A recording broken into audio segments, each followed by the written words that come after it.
Hello বন্ধুরা, এটা 11 জুলাইয়ের একটা কাজ আর লোকেশন ছিল উত্তরপাড়াতে। যারা উত্তরপাড়াতে থাকো তারা হয়তো ব্যাঙ্কোয়েটটা দেখে চিনতে পারবে। এটা ছিল উলুধ্বনি। আমি টাইম মতো লোকেশনে পৌঁছে গিয়েছিলাম, কিন্তু আমি টাইম মতো পৌঁছালে কী হবে, ব্রাইড কিন্তু তখনও লোকেশানে এসে পৌঁছায়নি। ব্রাইডের আসতে একটু লেট হয়েছিল, কারণ তার অনেক রিচুয়ালস ছিল সেই জন্য। আর এই হচ্ছে আমার ব্রাইড। এ হচ্ছে আমার ছোটোবেলাকার ফ্রেন্ড, একসাথে স্কুলে পড়েছি আমরা। তো তার সেদিন ছিল স্পেশাল ডে। এর আগেও ওকে আমি ওর এঙ্গেজমেন্ট ডেতে সাজিয়েছিলাম, তোমরা মেকওভারটা দেখেছো। আর আজ হচ্ছে তার ফাইনাল ডে, স্পেশাল ডে। তো তার সেদিনকে আলট্রা এইচডি বুকিং ছিল। আর তার ডিম্যান্ড ছিল যে তার মেকওভারটা যাতে খুব গ্লোরিয়াস লাগে, খুব গর্জিয়াস লাগে, এরকম একটা তার ডিম্যান্ড ছিল।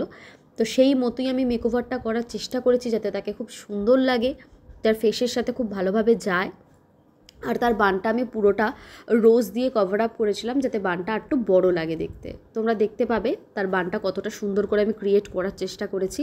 তোমরা জানিও যে তোমাদের মেকওভারটা কীরকম লাগলো, আর যদি ভালো লাগে অবশ্যই সেটাকে কমেন্ট করে জানিও। কমেন্ট পড়তে আমার সত্যি খুব ভালো লাগবে যদি তোমরা কমেন্ট করো। আর যারা যারা আমাকে বুকিং করতে চাইছো তারা আমাকে ইনবক্স করতে পারো।